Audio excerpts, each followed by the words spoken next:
Տիկին Պալյան, Սահմանադրական դատարանը 3 հուլիսի 1-ին հեռացել է խորհրդակցական սենյակ ընտրությունների արդյունքները վիճարկելու գործով որոշում կայացնելու։ Դուք ինչ ակնկալիք ունեք, ինչպիսի որոշում կլինի ձեզ։ Շնորհակալ եմ հարցազրույցի համար։ Նախ պիտի նշեմ, որ Սահմանադրական դատարանը,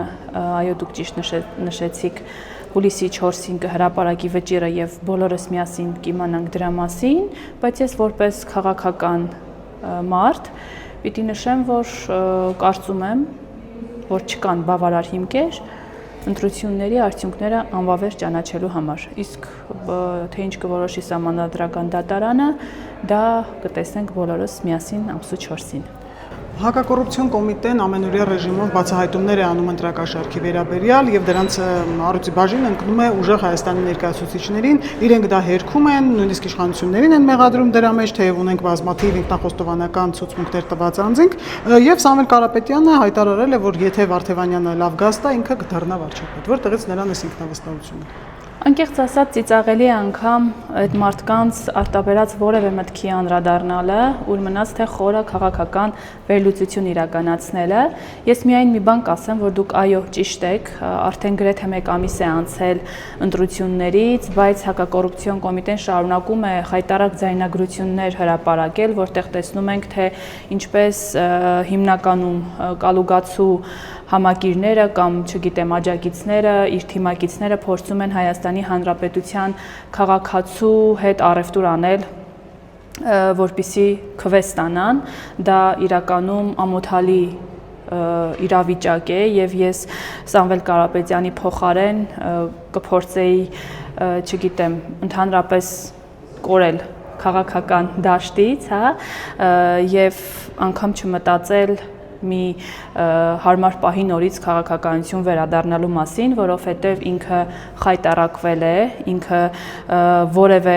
անգամ մի փոքրիկ տեղ չի թողել քաղաքականության մեջ, որ կարողանա գալ եւ ուղիղ նայել Հայաստանի Հանրապետության քաղաքացու աչքերին։ Իսկ թե Վարդևանյանը կամ մեկ ուրիշը ինչի համար պիտի գաստան, ինչպես դուք նշեցիք, ես չգիտեմ, այդ հարցը ավելի լավ է լրագրողները իրենից հարցնեն եւ կառաջարկեմ կորել ընդհանրապես քաղաքական դաշտից, գաստալ եւ կորել։ Եվ նաև նա խոսել է ինչ-որ գաղտնի պլանի մասին։ Սա ձեր կարծիքով սա ինչ է ենթադրում։ Ինչ են մտածում, ինչ սցենարներ ունեն։ Նորից ծիծաղելի մտքի գոհարների շարքից է, ես չգիտեմ ինչ գաղտնի պլանի մասին է խոսքը, ոչ գաղտնի պլանը տեսանք ինչ էր եւ գաղտնին կարծում եմ շատ ավելի խայտառակելու է հենց իրենց։ Գաղտնի լինի թե ոչ գաղտնի, միևնույն է, իրենք մերժված են մեր հանրապետության քաղաքացիների կողմից, իրական եւ խաղաղ Հայաստանում տեղ չունեն այն մարդիկ, ովքեր մտածում են, որ մեր քաղաքացիներից կարող են ընտրակաշառքով քվե կորզել։ Սա Հայաստանի Հանրապետության պատմության մեջ երևի միախնդրությունն էր, որ այդքան փող ծախսվեց, բայց այնուամենայնիվ հաղթեց Հայաստանի Հանրապետության քաղաքացին։ Այ այդքան իմաստուն են մեր շատ սիրելի քաղաքացիները, այնպես որ որևէ բանի եւ հանգամանքի վրա կառաջարկեմ հույսերը չդնեն այդ մարդիկ։ Եվ նաև ինչ որ արենաներում հանդիպումներ են ունենում ուժեղ Հայաստանի ներկայացուցիչները իբրև թե իրենց ընտրողների հետ, որպեսզի քննարկեն վերցնեն մանդատները թե ոչ, եւ հայտարարել են, որ աջակիցների 60%-ը կողմ են մանդատը վերցնելու։ Իրենք արտարացնում են իրենց մանդատ վերցնելը, որը կարծում եմ անխուսափելի է լինելու, որովհետև մենք ճանաչում ենք իրենց տեսակին, մենք ունենք նաև օրինակ այս պահին դեռևս գործող ազգային ժողովում իրենց խմբակցության նման ինչ-որ թիմի, հա,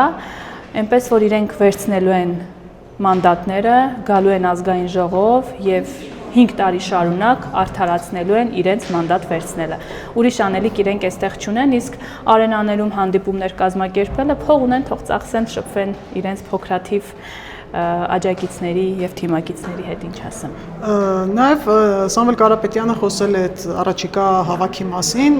ընդդիմադիր հավաքի մասին, խորհուրդ պետք է ձևավորեն եւ նաեւ ասել է, որ հիմնականում ուժեր կան, սպասում են իրենց որպես հրավիրող կողմ, որպեսզի այդ հավաքը կայանա։ Եվ նաեւ տարբեր փոքրիկ ուժեր հայտնել են, որ կմիանան Սամվել Կարապետյանին, մասնավորապես Հայ ազգային կոնգրեսը, Ժիրայր Սեֆիլյանի ուժը, իդեպ նրանք դիրքավորված էին իբրև թե արևմտամետ թվում, ինչ կասեք այս մասին։ Դուք ձեր հարցի մեջ փոքրիկ բառը օգտագործեցիք, այդ փոքրիկ խմբակները Հայաստանի Հանրապետության քաղաքական դաշտում որևէ ասելիք եւ անելիք չունեն եւ որևէ դերակատարություն ունենալ չեն կարող։ Դուրս են գալիս փողոց կամ չգիտեմ ինչ հանդիպումներ են նախաձեռնում իրականացնել, անեն եղանակը լավն է, բնականաբար առնվազն ես սպասում եմ, որ պիտի որոշակի դրսում ինչ-որ բաներ փորձեն անել, բայց միևնույն է, ինչ-որ պահի իրենք զգալու են եւ գնալու են մի մասը կալուգա, մյուս մասը ուղղակի իրենց տները։ Դուք եւս երկար ժամանակ որպես ընդդիմադիր քաղաքացի եք հանդես եկել եւ եթե նայում ենք այսօրվա ընդդիմադիրներին, որոնք ընտրություններից անմիջապես հետո թեև աղմկում էին կեղծված ընտրությունների մասին, բայց շտապում էին լքել երկիրը։ Այս մասով ինչ կասեք։ Միանշանակ, այո, իհարկե ես ինքս էլ եղել եմ ընդդիմադիր ժամանակին, բայց երբևէ այդ անլուրջ քաղաքական պայքար չեմ մղել իմ քաղաքական թիմի հետ միասին, երբևէ ծաղր ու ծանակի առարկա չենք դարձել մենք մեր թիմով։ Գիտեք, ընդդիմադիր լինելն էլ է պետք պատվով, ընդդիմադիր քաղաքական գործիչն էլ պիտի պատվով կատարի իր պարտականությունները քաղաքական դաշտում, բայց երբ որ այդ ամեն ինչը արդեն վերածվում է շոուի, քաղաքական շոուի եւ ամենքը իր անձնական շահն է առաջ տանում, դա արդեն ընդդիմադիր գործունեություն անվանելը մեղմ ասած տեղին չէ։ Դրա համար իրենք վստահ եմ պիտի հերթով շարունակել փորձել լքել երկիրը, բայց այն մարդիկ, ովքեր պիտի օրենքի առջև պատասխան տան, վստահ եմ իրենց մոտ չի ստացվելու, շատ երկար ժամանակ մնալու են իրական եւ խաղաղ Հայաստանում, բայց ոչ փողոցներում ազատ, այլ բանտերում, ճաղերի հետևում իրենց արժանի տեղերում։ Նորից եմ կրկնում, են մարդիկ, ովքեր ունեն կատարած օրենքի առջև մեծ եւ կոպիտ խախտումներ։ Իսկ Հայաստան դաշինքը կվերցնի մանդատները, ինչ եք կարծում։ Չվերցնող քաղաքական ուժ, մանդատներ չվերցնող քաղաքական ուժ չի լինելու։ Ես ավելի քան վստահ եմ։ Եվ անդրադառնանք Նարեկ Կարապետյանի վերջին օրերի մի հայտարարության 300,000 ադրբեջանցիների մեծ աղմուկից հետո հիմա էլ անդրադառնում են սահմանադրությանը եւ ասում են, որ թուրքերը ոնց ասեն, այդպես էլ սահմանադրությունը Նիկոլ Փաշինյանը կփոխի, այս մասով ինչ կասեք։ Նարեկ Կարապետյանին նախ կառաջարկեմ տեսախցիկների առջև ի վերջո մեզ բոլորիս ասի թե ուր հասան այդ 300,000 ադրբեջանցիները, որովհետև մենք անընդհատ սպասում ենք ու չկան, իրենք երբ կան ազգային ժողով խայտարակվելու են ուղղակի, որովհետև իմ գործընկերները, ես եթե լինեմ հաջորդ ազգային ժողովում, անընդհատ իրենց հարցնելու ենք այդ մասին թիվ 1 ամբիոնից, լավ կլինի այդ հարցի պատասխանը հենց հիմա տա, իսկ ձեր նշած այդ սահմանադրական, սահմանադրության հետ կապված հարցը հերթական անհեթեթությունն է, որը եւս ծիծաղելի է անդրադառնալը, որին եւս անդրադառնալը ծիծաղելի է մեղմ ասած։ Դուք լինելով գյումրեցի տեսանք, որ բավականին տպավորիչ ձայներ եկան Գյումրիից քաղաքացիական պայմանագրի օգտին, ինչով էր դա պայմանավորված, հաշվի առնելով, որ դրանից առաջ թիմ ընտրություններն էին եւ ըստ էության քաղաքացիական պայմանագիրը պարտվել էր այնտեղ։ Հենց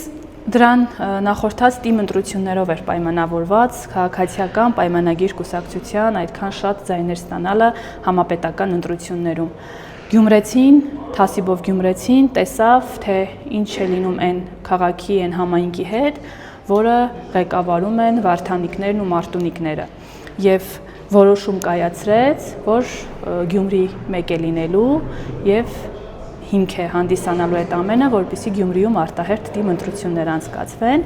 ինչի մասին Հայաստանի Հանրապետության ընտրված վարչապետը բազմիցս խոսել է նաև հենց ընտրություններից հետո։ Ես առիթից օգտվելով ուզում եմ շնորհակալություն հայտնել իմ գյումրեցիներին ճիշտ որոշում կայացնելու, մեր քաղաքական թիմի կողքին կանգնելու համար եւ եւս մեկ անգամ ուզում եմ վստահեցնել, որ շատ շուտով Գյումրին ծաղկելու է, զարգանալու է այնպես, ինչպես այն բոլոր համայնքները, որտեղ ղեկավար է իշխանության թիմի ներկայացուցիչը։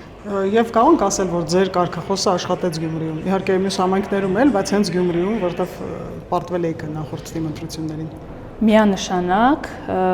մեր կարգախոսը աշխատեց Գյումրիում եւ գյումրեցիներն էլ տեր կանգնեցին խաղաղությանը, նորից եմ ասում, կանգնելով մեր թիմի, մեր քաղաքական առաջնորդի կողքին, որովհետեւ քաջ գիտակցեցին, որ եթե ճիշտ ընտրություն չկատարեն, Գյումրին գնալով կկորցնի իր տեսքը, դիմագիծը եւ կյանքի որակի բարձրացում տեղի չի ունենա։ Իսկ այս պարագայում մենք կունենանք զարգացող Գյումրի, ես վստահորեն ասում եմ։ Եվ հետաքրքիր է, ձեզ մոտեցել են քաղաքացիներ, որոնք օրինակ ընտրել են կամ Վարդան Ղուկասյանին կամ մյուս ընդդիմադիրներին, բայց այս անգամ դե հաշվի առնելով ինչպես նշեցիք քաղաքը ինչ վիճակում էր, եկել եւ ընտրել են ձեզ։ Միանշանակ դա ոչ միայն այս նախընտրական շրջանում, դրանից առաջ էլ, երբ արդեն քաղաքը անմխիթար վիճակում էր հայտնի պատճառներով, շատ ու շատ գյումրեցիներ գալիս եւ ասում էին, որ փոշմանել են եւ սխալ ընտրություն են կատարել ու պատրաստ են հարմար պահի ուղղել իրեն սխալը, այսպես ասած, մարդիկ ասեցին, արեցին, տեր կանգնելով խաղաղությանը հունիսի 7-ի ընտրություններում։ Շնորհակալություն։ Ես եմ շնորհակալ։ Հավանիչ տեսանյութը եւ բաժանորդագրվիչ նորությունները բաց չթողնելու համար